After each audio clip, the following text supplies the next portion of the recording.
Board meeting, February 12th, 2018. We can do the Pledge of Allegiance.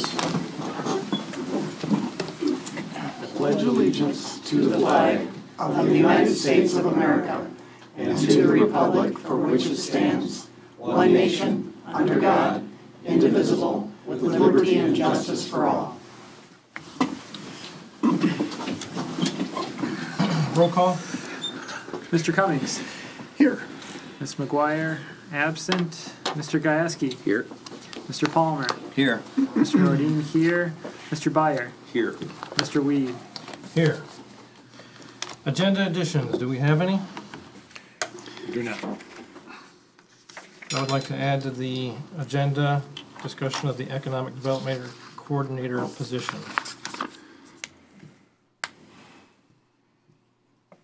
Anything else? Under other, number 8.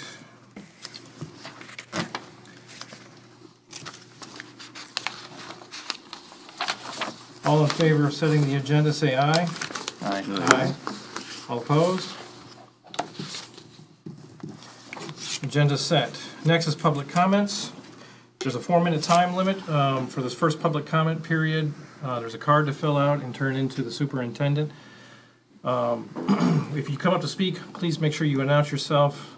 The second public comment period, there is no requirement for a card. Do we have any cards? We do not. All right, on to the consent agenda. Any questions concerning the minutes of January 19th and January 22nd?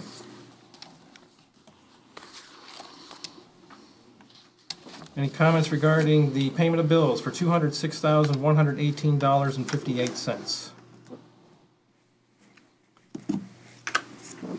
Anything regarding our reports for the strategic planning work session that's being held 15th of February? The buyer's affidavit coverage for 220 East Michigan Avenue and for the F41 streetlights.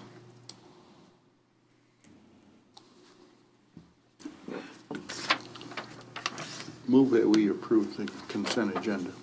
Moved by Mr. Byer, No support. support by Mr. Gajewski.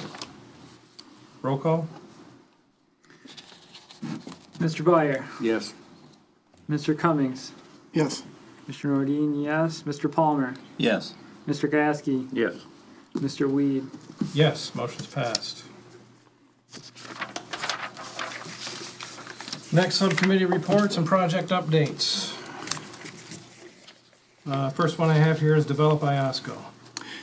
Yes, I can speak to that. And so in the last meeting, last Thursday, the group is working on their bylaws. They've been trying to get those bylaws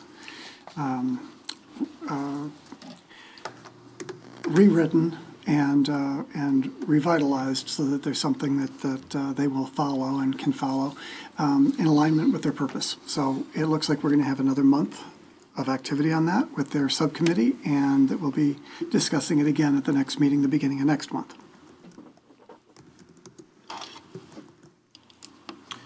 All right, I have a GIS meeting that we held at the county. What we're looking at are pixel resolutions to consider.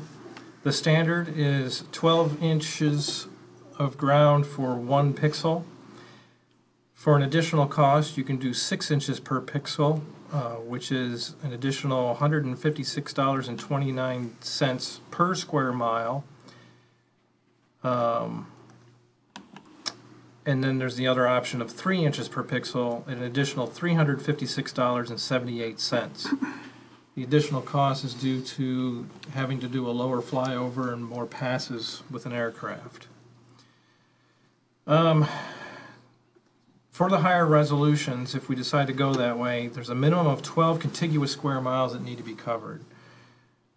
Asabo is going to discuss a similar concept at their next meeting, but if there was a way we could work together so that we can try and fulfill that minimum of 10 square miles to work out the cost benefit of doing that higher resolution. And if we can get to 100 square miles, the price drops for either one of those options. So I guess more to come on that, but I don't know what everybody feels about having a higher resolution imaging for GIS. Have we discussed as a board the advantages of those higher resolutions? Well, it's going to be based on what the community wants out of it. Right. From the use I had of GIS more than 10 years ago, the higher resolution helped in trying to determine exactly where property boundaries were. You got a better graphical idea of the lay of the land. Mm-hmm. And if we decide to also layer in our municipal infrastructure such as water and sewer systems, that'll be a benefit to the public to be able to have a better idea of exactly where these things stand. And isn't that the biggest benefit to this? I mean, really, the public isn't going to come to us looking for Google Maps. They're going to be looking to us for that infrastructure placement, wouldn't they? Yes, and also the property information. Got it.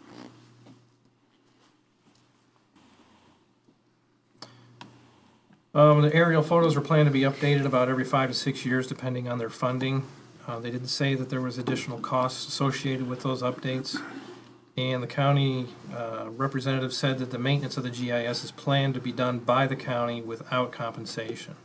But that's only regarding land data only. Like I said, if we layer in our own things, then that's up to us.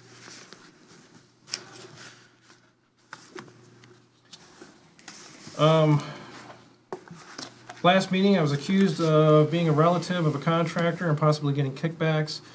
I contacted the owner of the company. We are clearly not related. And he was rather upset to hear about that because he's very concerned about the reputation of his business. Regarding the sewer survey that was done, that was mentioned being done in 2012, the video of that survey was done in November of 2011. The report was put out 6 January 2012. I'm putting together a synopsis of that video and the report. I hope to have that ready for the next board meeting. Was that survey ordered by the township or someone else? The Air Force, Airport. actually NetDes, which is the permitting agency of the EPA, to allow the Air Force to put their effluent into our storm sewer, they required that that survey be done, so then the Air Force conducted it. And as far as I know, we were never notified that of that permit, right? Yep, we were never notified of that NetDes permit, but the Air Force did give us a full report that was from the contractor.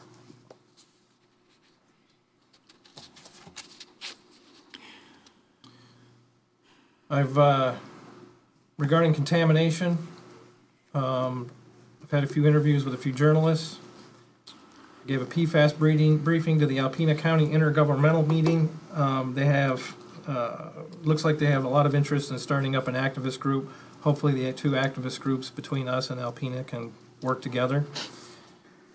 Have a meeting with, or had a meeting with Congressman Kildee's office about our immediate needs, and they are in work trying to help us out with our municipal expansion. Probably won't know anything for another month. And I have an upcoming meeting with Senator Stamas, and some of the school board may attend that also. Did you have anything for contamination? No, just that we have the meeting coming up tomorrow night. The RAB meeting? Or the RAB meeting, yeah, tomorrow night, 5:30 here. Simple. Are there any other updates? Not regarding the RAB, no, just we were delayed in that meeting, so we're just trying to get back into our cadence with these meetings because they've been delayed a few times due to government shutdown or weather. So. Anything from the planning board? Yeah, I did have, we issued this communication, and I made copies and gave to everybody, and I didn't notice it in the agenda till late this afternoon, that it was the very last thing on there, and I didn't notice it. So I made copies for everybody. But basically what we're saying here is a request was made, the Planning Commission, to go over the redevelopment ready community survey, to update that. And it was given to us at the commissioners meeting last Monday with a request to have that in by Friday. The Planning Commission as a whole felt that that was not a timely basis for that. However, we did, Mr. Taser and myself went into the owner's office on Thursday, and we were able to get the survey completed. The other point that the Planning Commission wanted to make was that items that come up under state law that have to do with land use are required to come before the Planning Commission first. And we've found that there have been a number of things over the years that this board has passed by resolution that have to do with land use items. So I just wanted to point out that anything that has to do with land use, by state law, the Enabling Act, has to originate from the Planning Commission. And so what the Planning Commission was saying is that since we only meet once a month, we would like to have any request by this board or anyone else, that the requests come in a timely manner so we can act on them and do sufficient research and appropriate things to understand what we're talking about. Now, we do have the ability to call a special meeting. If something is important that needs to get done right away, we have the ability to call, and we have done that in the past, call special meetings of the Planning Commission to address whatever issues are up in the township. So the entire Planning Commission was wanted to reach out to this board to make sure that, just as a reminder, that land use items have to originate from the Planning Commission, and that if we can, to receive those in as timely a manner as possible. And we use this redevelopment ready because these are that just happened, so it was current. But I understand that the request for Friday was not a drop dead date. There wasn't any grants or anything that were not going to be granted, because if we didn't get it on Friday, and we actually did on Thursday go through the 13-page survey and complete that so that we could have it in by Friday. But just the Planning Commission wanted to remind the board that whenever possible, if we can get those directives on a timely basis, then we'll try and act on a timely basis to get them back. So that was the purpose of this letter. Anything else? Okay, then on to reports. MIC TV budget proposal and contract amendment. Thank you. Another meeting with representatives of MIC TV took place recently, at which time we reviewed a revised budget proposal for providing services to the township. I've attached a copy of the revised proposal. As compared to earlier iterations of the budget, the newer version is based on per meeting charges as opposed to a lump sum approach. That was done at request of township representatives involved in those discussions. There's also a monthly rate established for PEG channel operation. And finally, there's a capital budget which would allow the township to acquire equipment used in producing our meetings over time. In summary, applying the charging methodology, which is located on page 4 of the proposal, and in the attached capital budget, which would, a summation of the charging methodology is found on page 4 of the proposal. And from a capital standpoint, there is an attachment that shows what would be billed quarterly in 2018. As proposed, the capital fees would apply only in 2018. The other fees would be ongoing on an annualized basis. If you assume 22 board meetings a year and monthly PEG channel operation charges of $900 a month. The net cost to the township would be $36,760. There is costing information provided for Planning Commission and Zoning Board of Appeals and other meetings potentially. That would be done at the discretion of the township. Just to be clear, that is not baked into that $36,000 figure I just cited. In 2018, the capital cost would amount to $9,528. So our working group has arrived at an apparent consensus for moving forward. So that's being brought before the board this evening to determine if those parameters appear to be acceptable. If they are, then we would enter into an effort to amend the actual contract document with MIC-TV. What we have here is a cost proposal, not a contract. So we would presumably want to amend the contract document itself.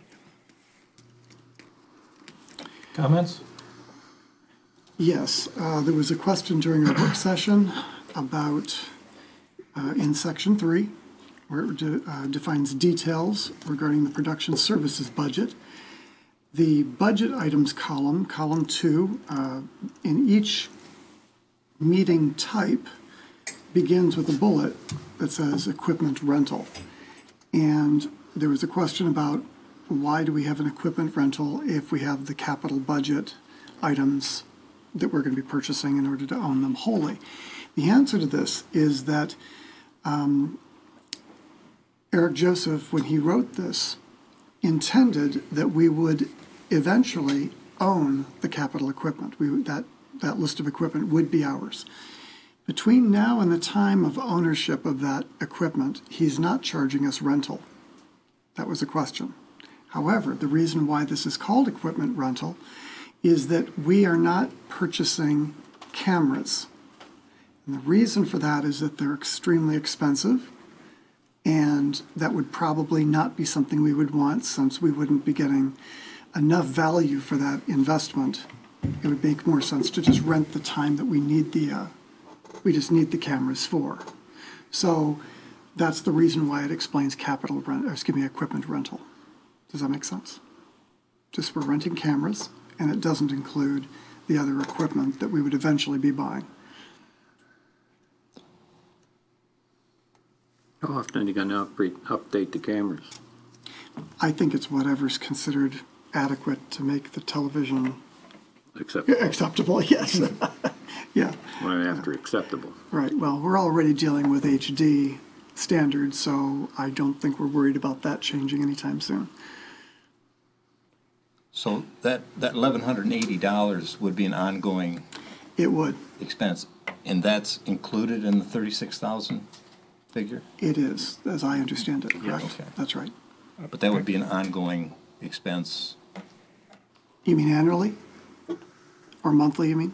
I mean, The number doesn't change. it's not dependent on us buying equipment. Correct. We will be renting that. Correct. Because they presumed that we would actually be doing because during the discussions, it was clear that we were interested in buying the rest of the equipment minus cameras. Minus cameras, okay. Yeah. So that means all the cables, everything behind the wall right there is what we would own. Okay.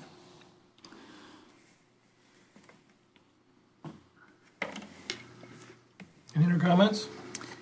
I think the public should know, when we decided to, what's the word I'm looking for, with cable TV, with Spectrum? Franchise fee. Franchise fees, thank you.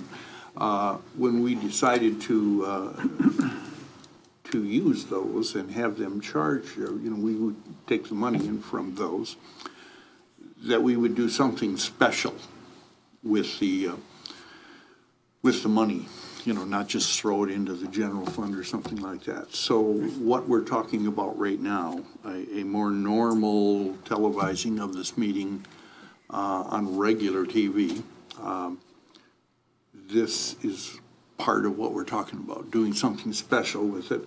And the amounts that we're talking about constitute about half of what those fees would amount to. So, Yeah. And the other half, we're going to do something else that is unique or special, rather than just like throwing a rock in a pool of water and it disappears, so. Just thought I would mention that, so. Yeah. I would like to say, I think the Planning Commission and Zoning Board of Appeals meetings being televised is of benefit to residents. I think it's a benefit to the township as a whole. So I think that's something worthwhile pursuing. I'd like to see that put into the contract potentially. I'd really like to pursue that and try and Yeah, at the work session, we just clarified that what's listed here is really just a price schedule. okay. So what happens at the contract level that Mr. Stalker referred to is simply, is what controls what we're purchasing. So this is an attempt to try to make it quicker for us to respond to needs where we want to have something televised or something covered without having to then try to get a quote, which you can appreciate would take some time, and we'd have to deal with the usual business hours and weekends and things like that. So this just gives us a menu to work from, and then we can choose what we're going to cover first. I think the board meetings here was our first priority. I don't think that the other committees agreed or have we come to the decision that that's what they want to do yet, but it's there when that decision is made. And I would agree with Mr. Dordine. I think there would be a value of having the Planning Commission and Zoning Board of Appeals televised, but I will take that to the Planning Commission and see what the response is there. If that's my opinion, it would be beneficial. I don't know that the rest of the Planning Board would agree with that, so we'll see what they have to say, and then I'll report back to the board on that. But I personally think it would be a value.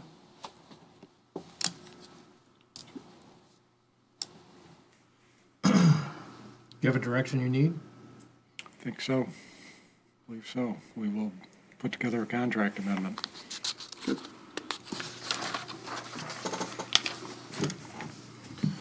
All right, next, professional services agreement with Spicer. Yes, I've attached a professional services agreement with the Spicer Group, which relates to a proposal we talked about at the last board meeting, which would involve preparing grants in furtherance of the Oscoda Exploration Trail segment, which runs from the Oscoda area schools to Old Orchard Park. Essentially the next phase in the project, and an important one, I might add. The agreement is patterned after sort of our standard PSA. It was been forwarded to Spicer. They've now returned a signed document, and I'm seeking the board's approval for the supervisor and clerk to execute the PSA, and then we would transmit a copy back to Spicer. Presumably then they can begin the work. Comments? Is this going to take place from start, completion? First grant needs to be submitted by April 1st. And then should have answers back by January of next year. By January, so this won't take place until 2019. Correct. I mean, as far as grants go. Yeah, Construction would be 2020. 2020 to 2021, somewhere around there.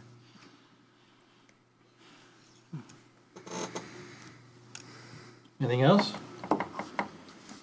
Is there a motion? I move to have the supervisor and clerk execute the professional service agreement with Spicer Engineering for the IET Phase 3 grant writing proposal in an amount not to exceed $7,500. I'll support that. Motion by Mr. Palmer, support by Mr. Gajewski. Roll call? Mr. Palmer, Yes. Mr. Byer, Yes. Mr. Cummings, Yes. Mr. Gasky, Yes. Mr. Nordine, yes, Mr. Weed. Yes, motion's passed. Next, stormwater discharge rate proposal. Yes, in keeping with the draft storm sewer access agreement attached to my report and previous board direction, a proposal had been sought from Road Professional Services Company to establish a rate for discharge of effluent from the storm sewer system in the Wordsmith District. copy of the proposal dated February 1 is attached to my report also. The total not to exceed cost of $3,840 would include development of a charging methodology and a discharge rate.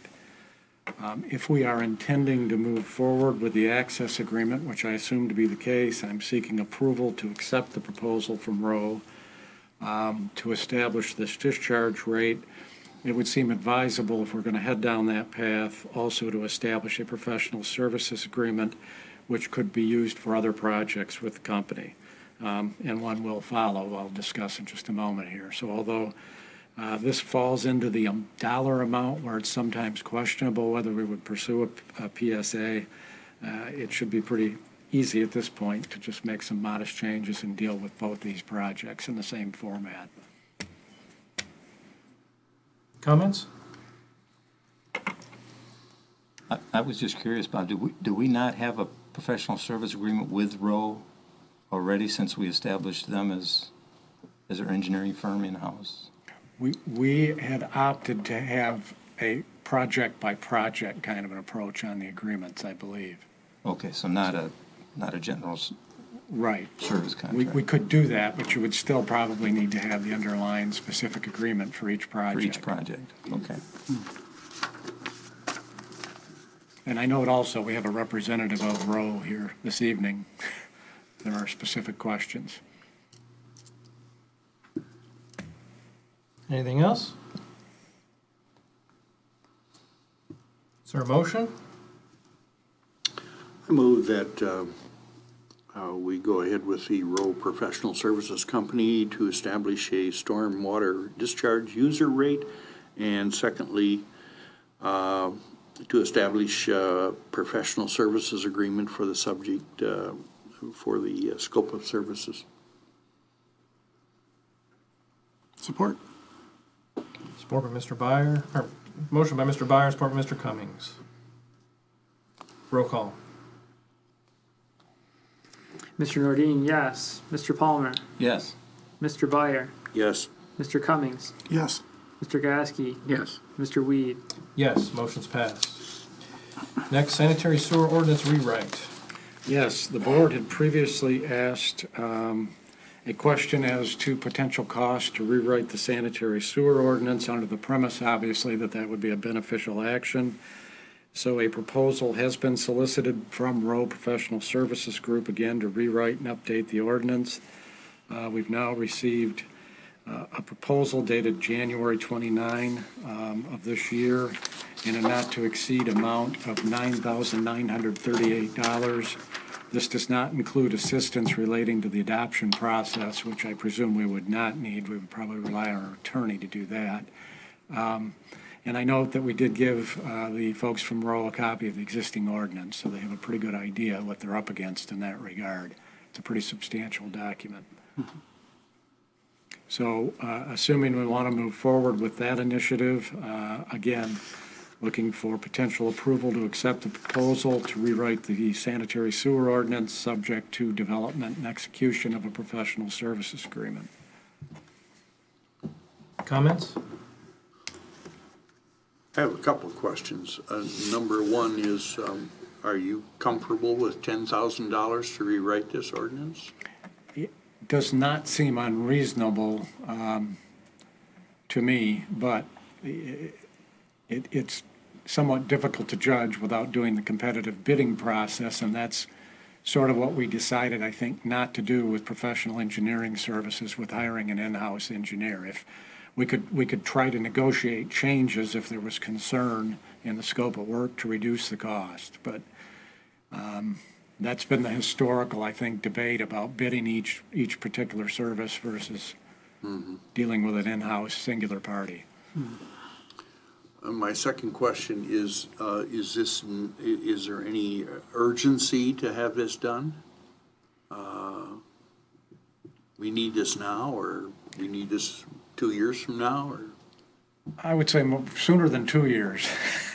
It's not a critical, urgent situation, but it definitely could benefit from updating.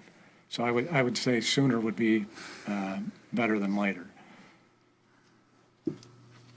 Okay.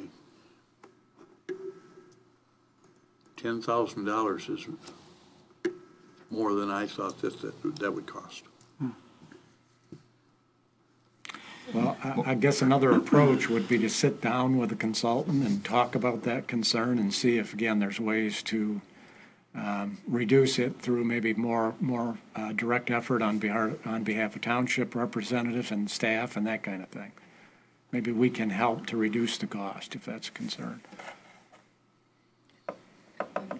I was under the impression, based on feedback from our sanitary sewer operator, F&V, that our current ordinance is in dire need of redoing. It's leaves a lot to be desired. It's my impression, and that there's some major things missing in that ordinance as it stands that need to be corrected based on some problems that exist in the sewer system right now. So I would think this needs to be done, as you said, sooner rather than later. And I'm not familiar with what it takes to write a sanitary sewer ordinance. I wouldn't know where to begin, but I'm sure it would be quite an undertaking. There's a lot of investigative work I'm assuming they would have to do with our sewer system and to get the information on where it stands right now, and then as an engineer write an ordinance that would take into effect all of the concerns and the problems that we have today. Understanding this ordinance was written some years ago. So. And I guess I don't want to speak for you, Rick, but I was the one who worked with Rick in putting together these proposals, and when Rick gave both of them, he basically indicated that this is a not to exceed amount. Again, if they spend less time than that on it, the amount will go down, but it is not going to be higher than that amount. So they wanted, based on the interview process and some of the things that were said during that thing, they wanted to make sure they covered their bases, not in a exorbitant amount, right, Rick? But make sure they cover the bases. This is one of the first couple things they're working on with us, and so. And correct me if I'm wrong, Rick, in regard to that, but I believe that that's how you portrayed it to me. So I just want to make sure that you understand that it is a not to exceed, and if he spends less time on that, then, or they, I should say, it's not just him. So to your point, Bob, if we're able to provide some information so that they don't have to do the discovery themselves, that might save some time and money. Because I did see in their proposal that it could possibly be less if it didn't require. But this would be the limit of not to exceed that. It would, yes. We generally try to be as helpful as possible. Any other comments? Is there a motion? Well, I would move to accept the proposal from Rowe Engineering, our professional service, to rewrite the sanitary sewer ordinance subject to development and execution of a professional service agreement in an amount not to exceed $9,938. Support. Motion by Mr. Palmer, support by Mr. Cummings.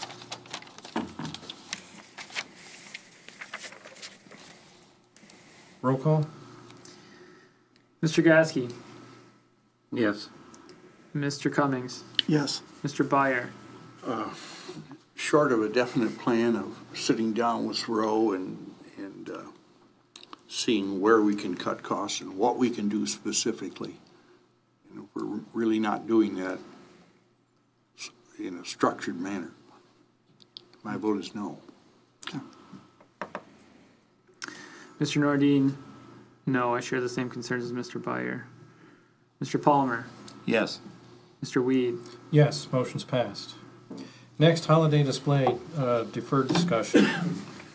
Yes, we had originally indicated that this topic was going to be discussed this evening, and there was some uncertainty as to which board members might be missing this evening. We obviously have one now, different one than we originally anticipated, but nonetheless, assuming we want to have everybody here for this discussion, It doesn't look like the next meeting would be good either. I understand that one of our trustees is going to be out of town for that meeting. So we had made mention at the work session, the pre-board work session, of pushing this ahead to the first meeting in March is one option. But under the presumption, maybe we can get everybody there and have a full discussion.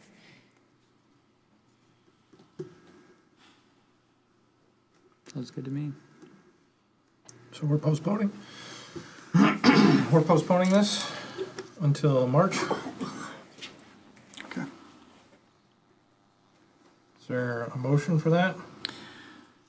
I move that we postpone the discussion around the holiday display to our first meeting in March. Support. Motion by Mr. Cummings, support by Mr. Gajewski. Roll call? Mr. Byer, Yes, yes. Mr. Gasky, Yes. Mr. Cummings, Yes. Mr. Palmer, Yes. Mr. Nordine, yes, Mr. Weed. Yes, motion's passed. Next, storm sewer inspection clarification. So we've, I think, already sort of touched on this. At the last meeting, we had some comments about storm sewer inspection dating back to the study of 2011-12. And I was approached after the board meeting by a couple of board members with questions, which led me to conclude it had not been made clear that the study was commissioned by the Air Force and not Oscoda Township. So I wanted to make sure that that was clear to everyone. I am surprised that the person that brought that up, who I believe is a consultant for the Air Force, did not know that. Does that, I'm not quite sure how to respond to that. okay. Rhetorical question. Yes, Yes. that would be my assumption, yes.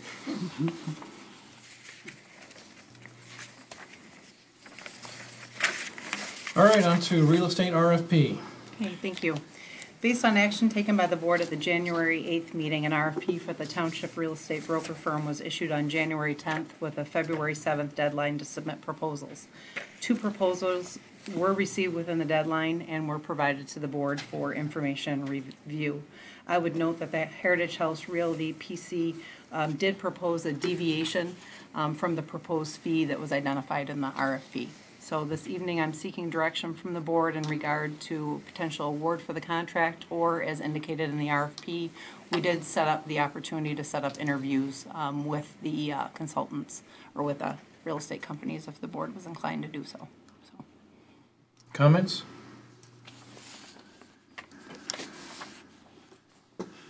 Since we only had 2, I wouldn't mind having an interview session. I don't know what the rest of the board members feel about it, but. Well, I would just say that, you know, we have 2 proposals. This is one, and this is the other. This proposal does not meet our requirements. That's right. I quite honestly don't know how we could consider this, because if we were to adopt this, then what would the other realtors say if it was shown that we were going to give the 7% commission? I mean, Yeah. I don't think that's that's right. I spoke ahead of term, Bill. I should have spoke after we made the formal official award. I spoke out of turn. Oh, I'll take that back, I'm sorry. okay. Yeah. I feel vindicated that we actually got some responses on the third go-around, because Yeah. Third time's the charm. third time is a charm. And I think, I don't have anything against Heritage House Realty, but anytime we get a proposal that doesn't meet our requirements, I really don't understand how we could conceivably consider that proposal fairly to other businesses. So, and I think, given what I read in the proposal from Real Estate One, they're a global company, have nationwide affiliations. I think that's exactly what the township needs to try and bring in business and organizations from around the world, possibly. I would be happy to have them representing us on our land sales. just a question, there's no animus behind this, but on Friday I mentioned, or asked Bob, mentioned the idea that sometimes government entities do get a break on some things, and I mentioned things that, you know, like for instance, insurance rates or buying gasoline for police cars and so forth. And would it do any good to talk to the Heritage House gentleman and reason with him? I understand his concern that if he gives one rate to us that's lower than his other residential and commercial customers, that there's going to be bad feeling. But I think the government entity factor might make a difference to him. But that was Friday, and there wasn't much time. So I guess my question finally is, no one was able to contact him or tried to in the short of time that is transpired. I mean, I guess you asked the question to Bob, but it's Yeah. my, it's I'm my asking agenda item, to- but I, bottom line, when I did call Mr. Simotis when I received his proposal. Yes. And it indicated that there was a variation. He had told me that he was going to submit a proposal that didn't quite meet our bid specs, but he was going to do it anyways, Okay. understanding that we might reject it.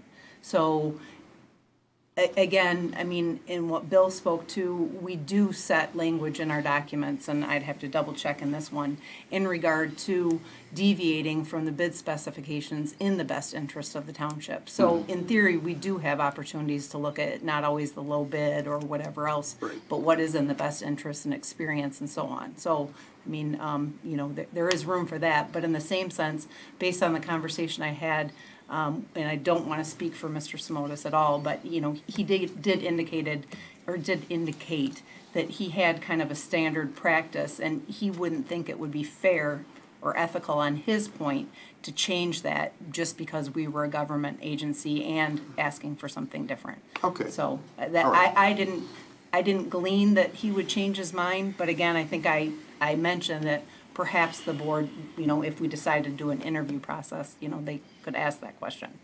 But as Bill pointed out, there was some things missing from Jeff's proposal in regard to exactly which agents would be assigned and everything else. His proposal was not quite as in-depth as the one from Real Estate One, so, True. yeah. So, I'm- but again, that's the board's decision. I'm fine with your answer. Okay, that's fine. Okay, And I agree with Bill that we shouldn't change horses in the middle of the stream here. I mean, we got one proposal that asks or fulfills what we asked for, and right, I mean, in theory, the Real Estate One proposal didn't address fees whatsoever, so I would assume that they are agreeing with what we proposed in the RFP. So, I don't know if okay. they want to respond in a different manner, but I would assume that that would be the case.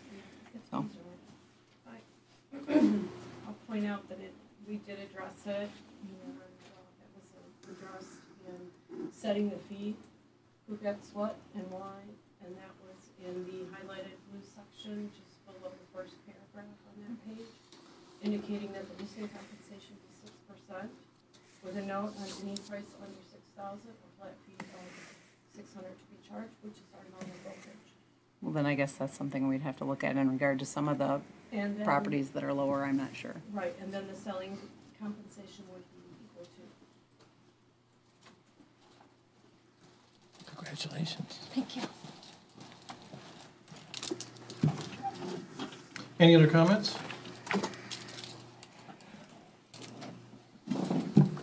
Is there a motion? I would move to accept the proposal from Real Estate One. Support.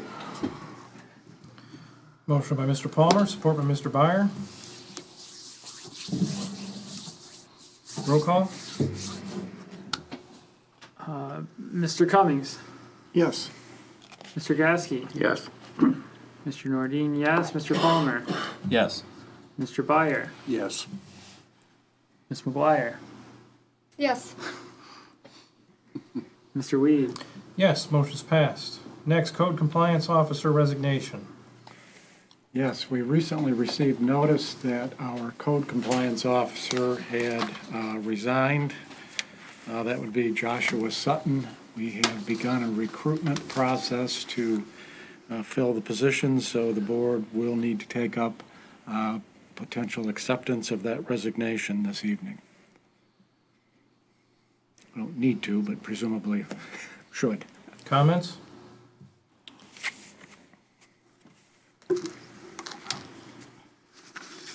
Is there a motion? I'll move that we accept the resignation. Support. Motion by Ms. McGuire, support by Mr. Weed. Roll call. Mr. Cummings, Yes. Ms. McGuire, Yes. Mr. Gieske, Yeah. Mr. Palmer, Yes. Mr. Nordine, yes. Mr. Byer, Yes. Mr. Weed. Yes, motion's passed. Next, letter of understanding regarding compensation. Yes, this is a letter of agreement with our Parks and Recreation Director that involves a compensation error that occurred in fiscal year 2017, involved a misinterpretation of the pay plan. It was discovered after the fact, and essentially the township will get reimbursed for that error in fiscal year 2018 based on the agreement. Mr. Apsidis has signed the document, so authorization is being sought for the supervisor to execute on behalf of the township. Comments? Motion?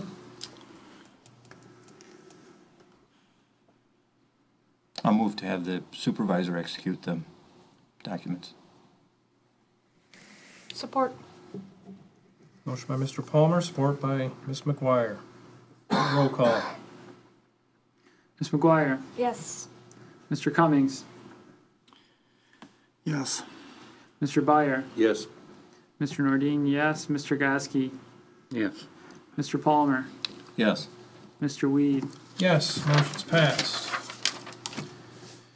Next, Chamber of Commerce property use request for art on the beach. Yes, we have a request from the Chamber of Commerce, generally consistent with past requests for art on the beach, and a draft letter which would, if approved and transmitted, authorize use of the Lake Street property for the 35th annual Art on the Beach event. That would be June 23 and 24 of this year.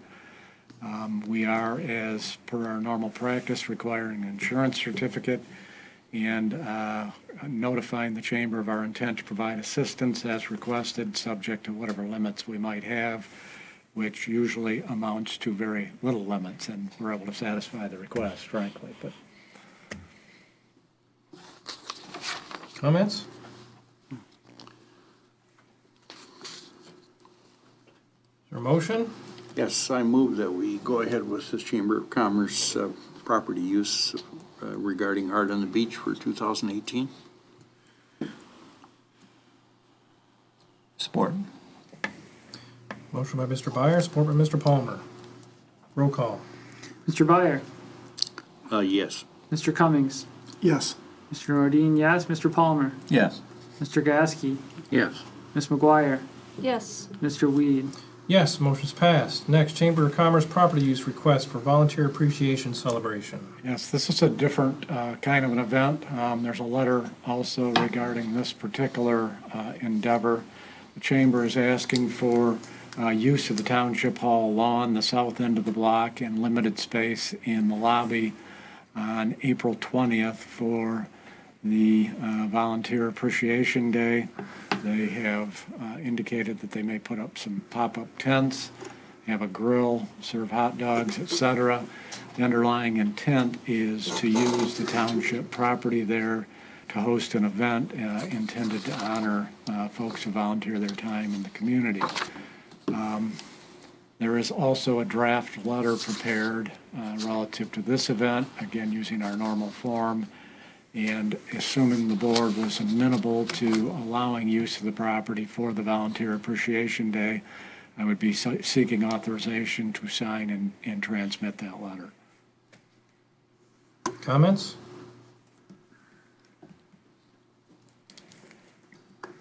there a motion? I make a motion, we go forward with Chamber of Commerce Volunteer Appreciation Celebration. Support. Motion by Mr. Weed, support by Mr. Nordine. Roll call. Mr. Grasky, Yes. Ms. McGuire, Yes. Mr. Byer, Yes. Mr. Nordine, yes. Mr. Palmer, Yes. Mr. Cummings, Yes. Mr. Weed. Yes, motion's passed. Next, Michigan Association of Planning on-site training. Yes, we have a communication from our zoning administrator setting forth a request for funding to support an on-site training program for the Michigan Association of Planning. The maximum cost that's calculated for the township is $1,598. We are going to be encouraging folks from other governmental units to attend, which could reduce that cost if we get more participation. At this point, it's presumed that we would have Planning Commission, Zoning Board of Appeals members attend, as well as the zoning administrator. I've also received at least one inquiry from a board member who might be interested in attending as well. So the initiative appears to be gaining momentum. But in any event, the maximum cost is $1,598 and could be reduced by participation from neighboring municipalities. Yeah, I would just point out that the original price that was proposed by MAP was $1,958, I believe, but that was for 30 people. So just an idea, if we get additional people and charge a fee for them to come to the event, we could offset a good bit of our cost. And our proposal was to hold this session at the Warrior Pavilion, which we felt like would be kind of a promotion for that facility, so that perhaps MAP might look at bringing other sessions here to Oscoda, and that would reduce our cost as well, because then they wouldn't be charging us their fee to put the meeting on. And we felt like Warrior Pavilion would be a nice venue for a session, a training session like that they might really, especially in the summer months, might take a liking to. So, Any other comments? I thought when we proposed this MAP that the cost of joining it was going to cover costs of some types of the training. I guess it's more to Bill because you checked it out. Or no? what? Regarding the costs, what membership costs cover training? I'm sorry. What's the question again? When we were talking about joining the association, you said that some of the costs were going to be covered for training. What costs are being covered by our association fees? Well, what we were looking at is being able to bring training to us, as opposed to sending members to different parts of the state, which in the long run generally is more expensive by the time you pay for their fee to attend the session, because just like when we go to MTA events or something, right, the township has to pay a fee to go to those sessions, plus the township also pays for the mileage, hotels, food, all those various costs when we attend a training session, which I think is fine, and I think there's nothing wrong with getting as much training. God knows we need all the help we can get as far as education is concerned. But the advantage of joining the MAP is, first of all, their dues are very low, it's just a little over $600, whereas some of the associations that we belong to are in the thousands of dollars that we pay annually. And one of the advantages for this that we saw as a planning commission was that they are more than willing to come to us, and their fees are relatively low, in our opinion. So that was the point of it. Right. MTA also does one-day seminars, right, close by that you could go to as well. Various topics, I believe, but something to think about. Any other comments? Is there a motion? Well, I would like to move to approve a Michigan Associated on Planning training session at a cost not to exceed $1,598. Support. Motion by Mr. Palmer, support by Mr. Cummings. Roll call. Mr. Palmer, Yes. Mr. Byer, Yes. Ms. McGuire, Yes. Mr. Cummings, Yes. Mr. Gasky, Yeah. Mr. Nordine, yes, Mr. Weed. Yes, motion's passed. Next, pump station number 5 repairs. Yes, we've talked about pump station number 5 in the past in terms of a recent failure, which requires manual operation of the station. Our contract operator has been trying for some time to get quotes from qualified contractors to do necessary repairs. They have now provided us with a quote from Escon Group in the amount of $4,700 to do the repairs that they believe are evident. I emphasize that there could be other charges once they delve into the work and may find unanticipated issues. But this is clearly something that needs to be done. We are again manually operating on a regular basis, and that is not a good long-term solution. So this appears to be a reasonable way to proceed at this point. Again, it's $4,700 with the Escon Group. Comments?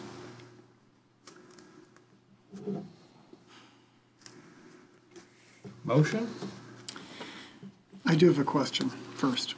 So how much of this is a long-term solution versus a short-term tactical patch? That's a good question. My understanding is that, because I asked the same question, a significant portion of the work will be of benefit moving forward, but there is some that is a tactical patch. I don't have exact percentages for you, but there is benefit in making the investment moving forward. Okay. Any other comments? Is there a motion? I move that we go ahead with the tactical patch. Support. Motion by Mr. Byer, support by Ms. McGuire. Roll call. Mr. Nordine, yes, Mr. Palmer, Yes. Ms. McGuire, Yes. Mr. Byer, Yes. Mr. Cummings, Yes. Mr. Gasky, Yes. Mr. Weed. Yes, motion's passed. Next, superintendent letter of resignation. Yes, at last Friday's meeting, I had notified the board, work session, that it was my intent to submit a notice of resignation, which I have done. This is after a great deal of thought and consideration. I think the time has come to turn the page to another chapter in my career, as I note in the letter. I have some other professional interest I will be exploring, but want to make the transition a smooth one for all involved. And I note I had proposed a date of June 8. I had informed the supervisor earlier today that my employment contract stipulates that I provide 2 months' notice unless mutually agreed by the parties. So my assumption here is that more time would be a benefit, but I wanted you to know that that's what the agreement says. So if there's any concern in that regard, it would be 2 months per the contract. I want to emphasize it's been an honor to serve Oscoda for nearly 27 years. I appreciate the support of this board, its predecessors, the employees, many talented and dedicated people I've had to work with over the years. I think we've been able to accomplish a great deal together, and I'm proud of that, and I am confident it will benefit the community for a number of years to come. So, again, I thank everybody for the experience. It's been rewarding, and I hope everybody who's affiliated with the township has a similar outcome. Thank you. Appreciate your service to the township. I make a motion that we accept Mr. Stalker's resignation with regrets and to immediately advertise for a replacement, and the resignation termination date to be 15 business days after a new hire starts employment, or June 8th, whichever is sooner, but not earlier than April 10th to comply with the current contract. I'd like the advertisements to be placed in at least the local paper, Michigan Township Association, Michigan Municipal League, and the International City County Management Association. Mr. Supervisor, I could be wrong, but I think you skipped over any discussion of this before we started motion process. Okay? Just a short, when the roll is called, I'm going to be a no vote on accepting this resignation. Probably doesn't do any good, but it makes me feel a lot better. I hate to see him go, very much. And I'm very uncomfortable with the circumstances that led up or precipitated as a catalyst to his decision to do this. I'm pretty sure Bob has been thinking over the years of things that he would like to do, but I'm not convinced that he was prepared to do them now. And I'm really sorry that this has happened. So I'm going to have to vote no on this. Like I said, it probably won't make any difference, but it helps me.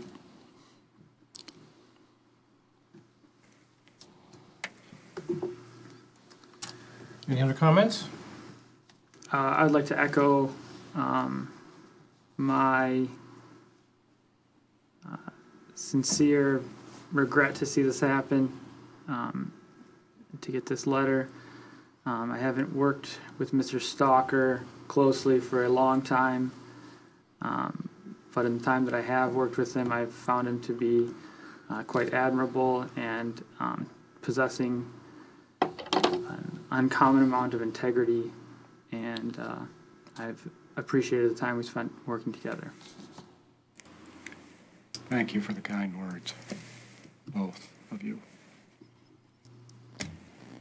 Well, I would like to echo those remarks as well. I can't thank you enough for the help you've given me, being the newest member here, and the support you've given me and the answers you've given me to, I can't even count how many questions that have come up.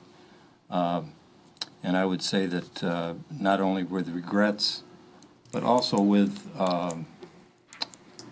hope for your future success and whatever. I'm confident that you'll be successful in whatever endeavors you decide to take on. I think you will have much success, and I would wish you nothing but the best in the future. And personally, thank you for everything you've done to help me.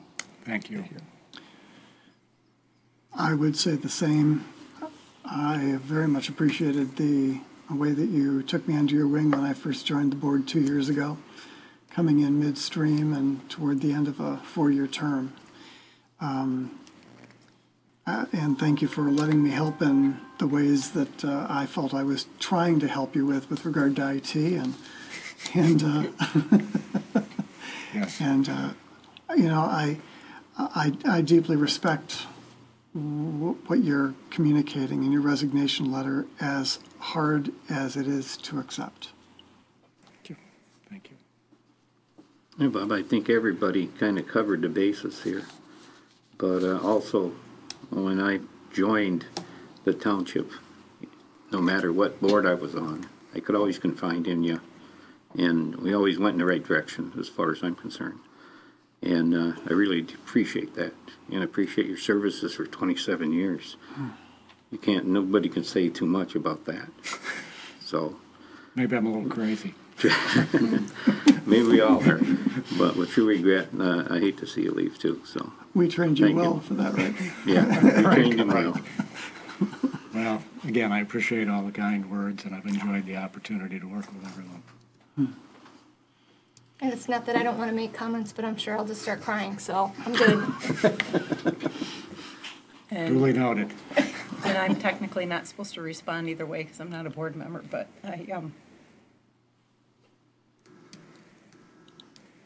it's a terrible loss to the community to have you leave, Bob. And shoes will never fill. Thank you.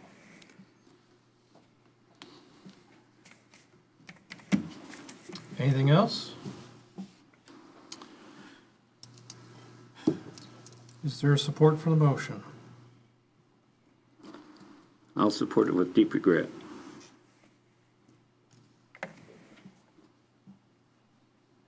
Motion by Mr. Weed, support by Mr. Gieske. Roll call?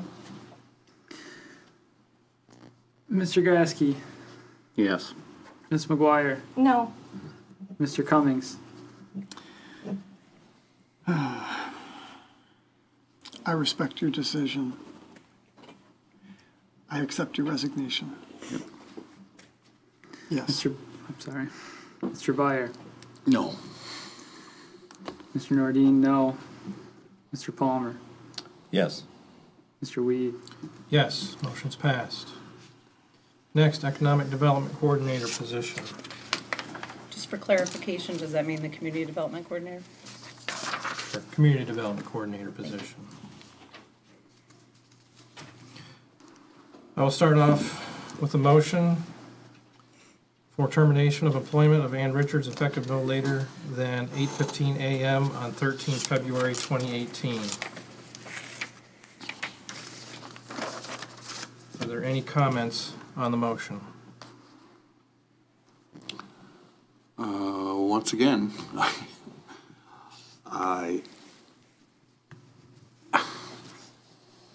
no preparation, no consultation. I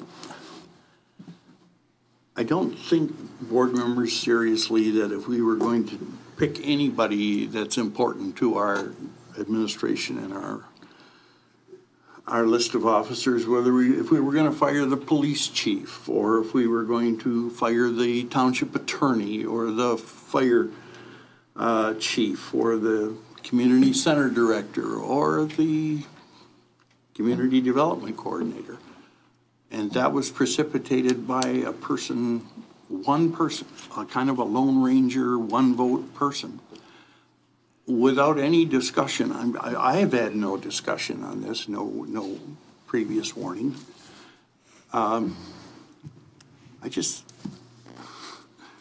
think this is a bad way to go, really bad. And the reasons for it, I honestly do not know.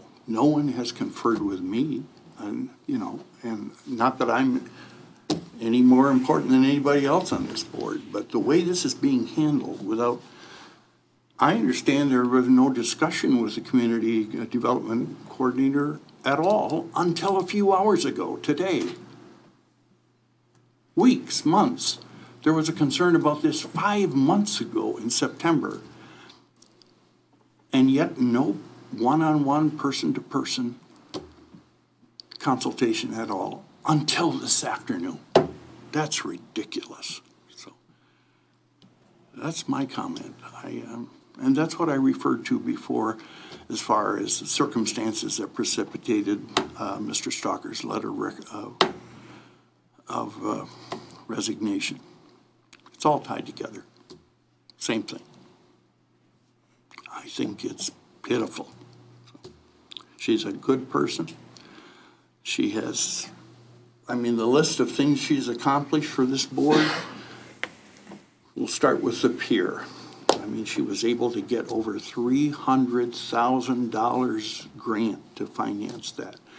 The restructuring of the downtown, the streets, the sidewalks, the lamp posts. That was Ann. Various grants that I haven't mentioned here regarding Department of Agriculture grants. Many. That was Ann. She has really been a benefit to this community. I don't think she needs this kind of treatment, especially if she's never been, talked to about, hey, I have a concern about this or this or this. End of speech. Any other comments?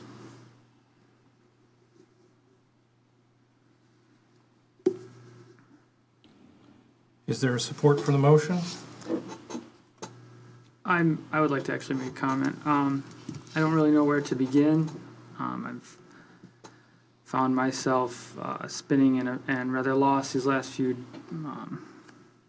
this last period of time.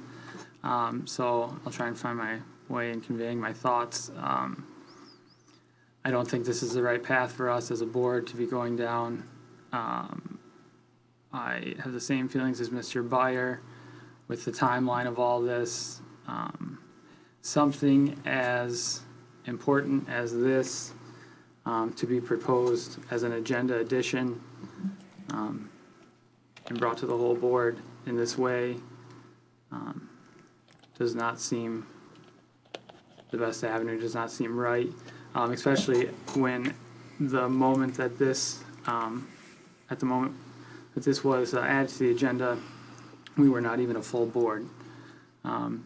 Things about that seem wrong to me. I just, I don't think this is where we should be headed as a board, doing things such as these in this manner. I suppose that's all I have to say at the moment.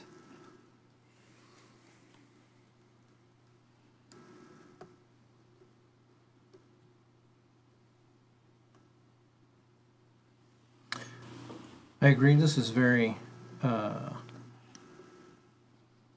difficult and uncomfortable for everybody. But a lot has transpired over the last year. And I feel this is for the progress of our community.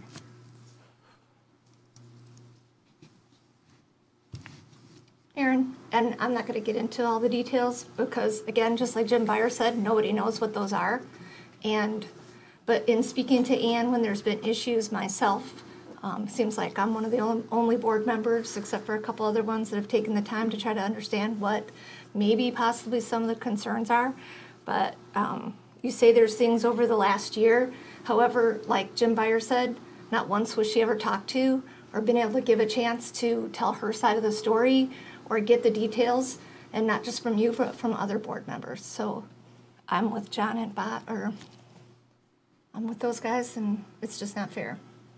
Shouldn't be handled that way.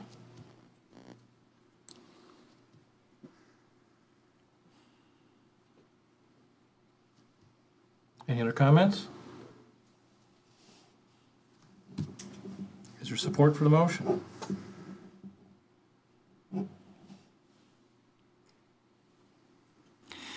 I'll support the motion.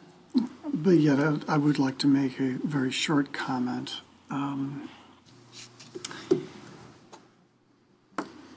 I guess it's just a statement of concern that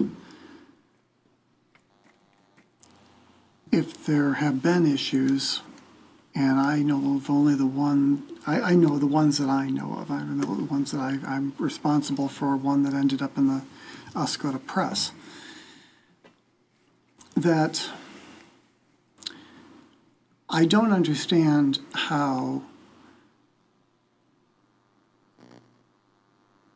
there couldn't have been a counseling session with Ann, because it had to have come from and would have had to come from Mr. Stalker as her supervisor.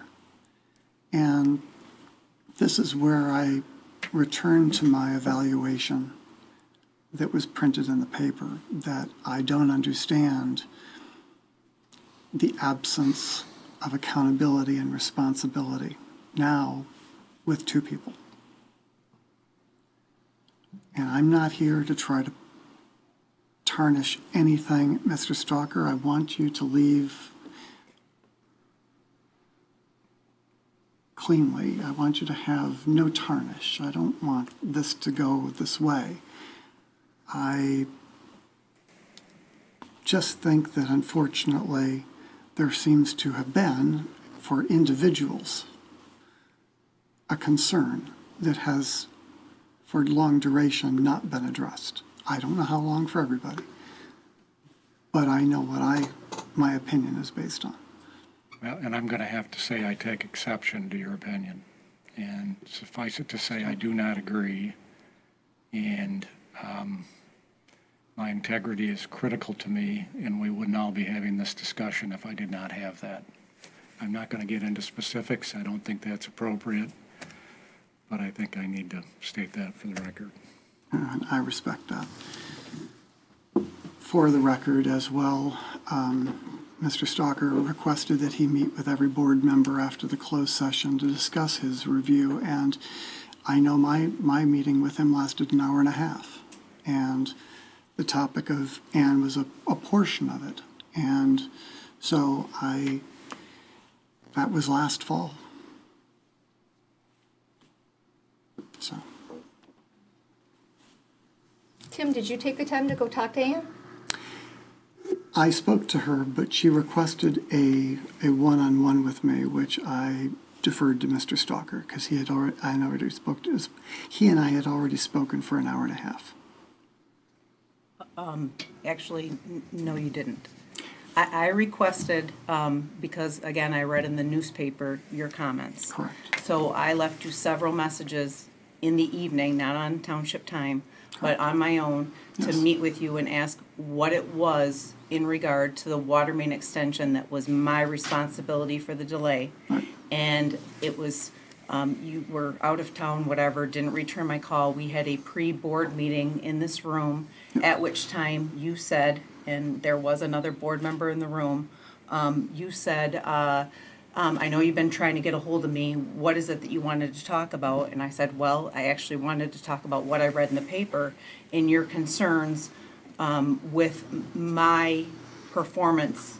Actually was a marked down in Bob's evaluation, but my performance in the delay in the water main extension. And I said, could you please tell me what your basis of that is? And just when you were going to respond, a resident of the community walked into this room and your response was, I can't discuss that. And you kind of whispered, I can't discuss that because it was discussed in closed session. That was it. You never contacted me afterwards in regard to anything. You didn't say that I'm going to defer you to Mr. Stalker. You didn't say anything. That was the end of the discussion, and that's exactly what happened. So.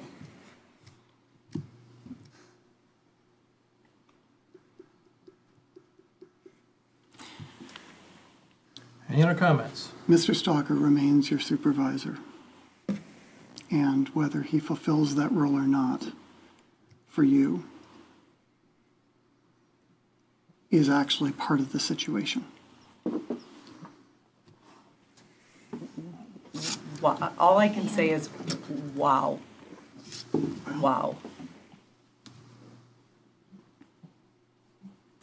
You need to all look at the definition of integrity. I think we need to look at exactly what I said in the paper, accountability and responsibility. And again, we're not seeing it.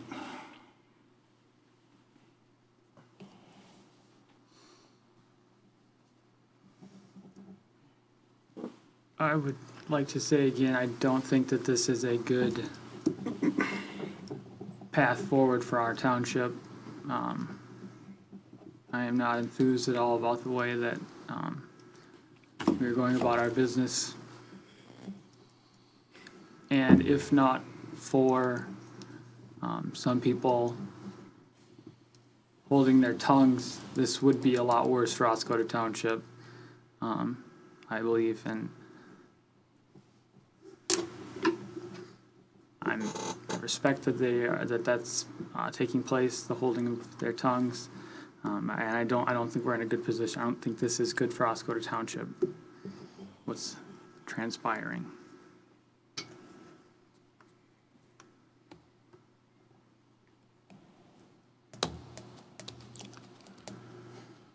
I don't know how many people I've had. You know, Ann's been on board here for, what, 9 years, 10? Something like that? Something like that, yeah. I started as part-time, I got moved to I full-time when Gary don't left, I'm not sure. recall how many people have said, man, that lady's a go-getter, you know, you got a good one there. She's relentless. Sometimes she's in your face, but she never gives up, and she cares about this town. And That is my observation. We're losing one really good person. Are we gonna double that tonight? Please, folks.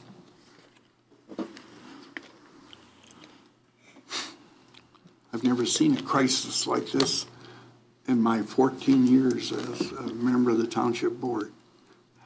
Don't do this.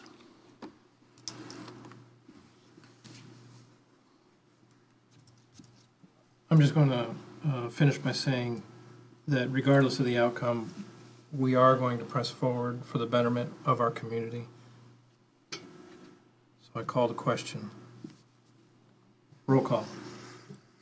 Mr. Byer, No. Mr. Gasko, Yes.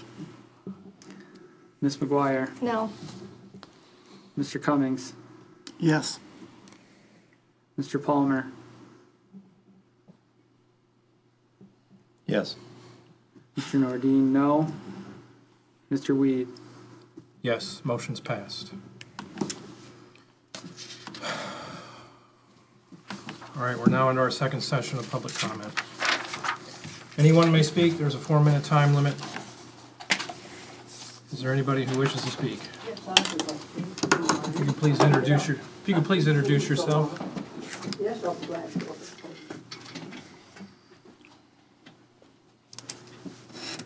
My name is Deanna Ruckman, and I am a native of Oscoda, Michigan. I came out here tonight because I thought you were going to talk about the nativity scene and got two of the biggest surprises of my life. And as a native, I'm ashamed of this board. Mr. Stalker, we've had our differences, but we've always come through, and Ann, the same. And I'm sorry, I'm choking up. But thank the two of you for everything you've done. And I hope this board takes a good look at themselves.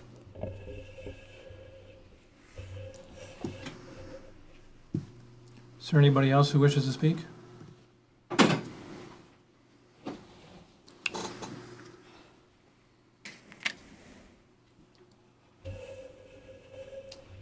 Yes, I'm Mary Jo Simotis, and although I'm employed by taxpayers to the south, I've long been a member and taxpayer here in Oscoda and a resident for over 50 years. And I, like Deanna, have never been so ashamed of leadership in our community.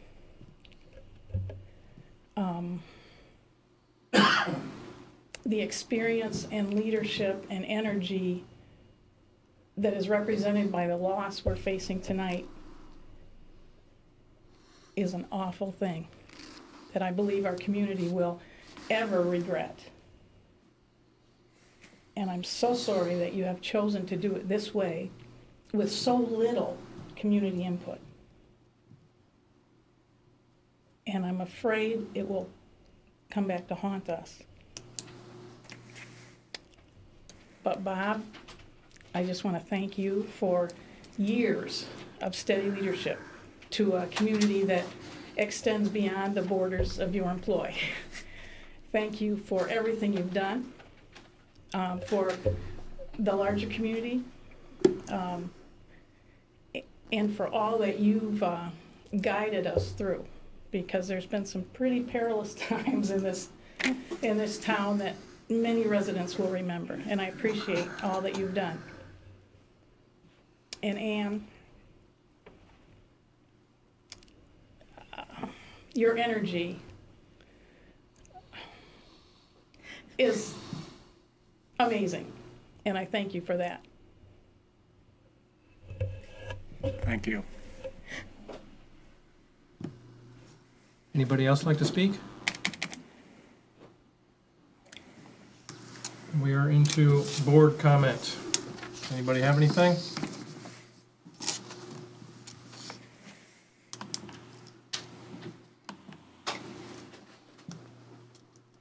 I'll go because I'll start by saying I don't have the words, but I'm starting because I don't think I'm ever going to have them. I don't know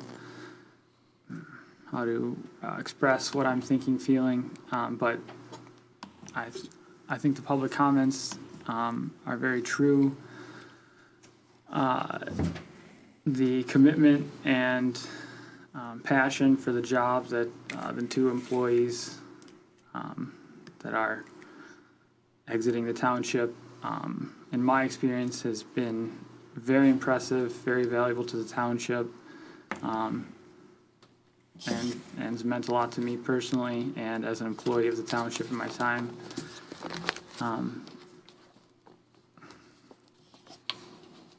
I'm very thankful to both of you. I'm very disappointed in the events of tonight and disheartened.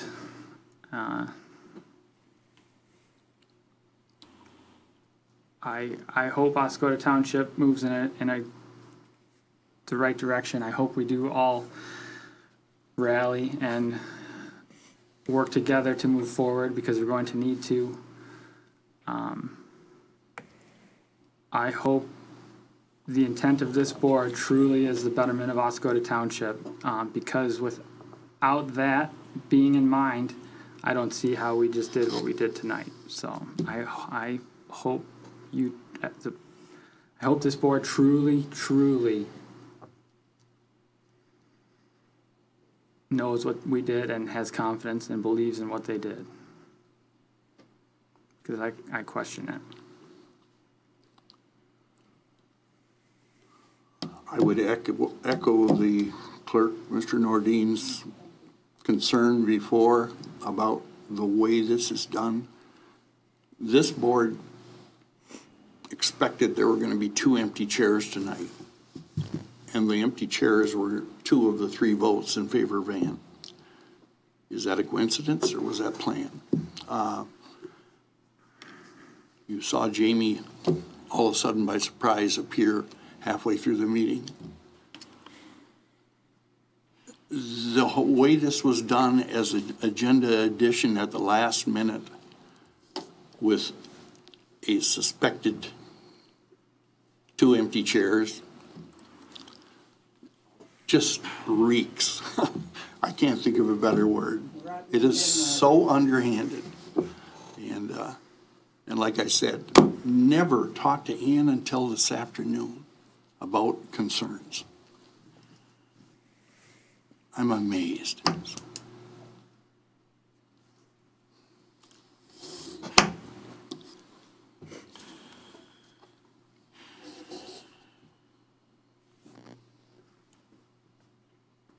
Anything else?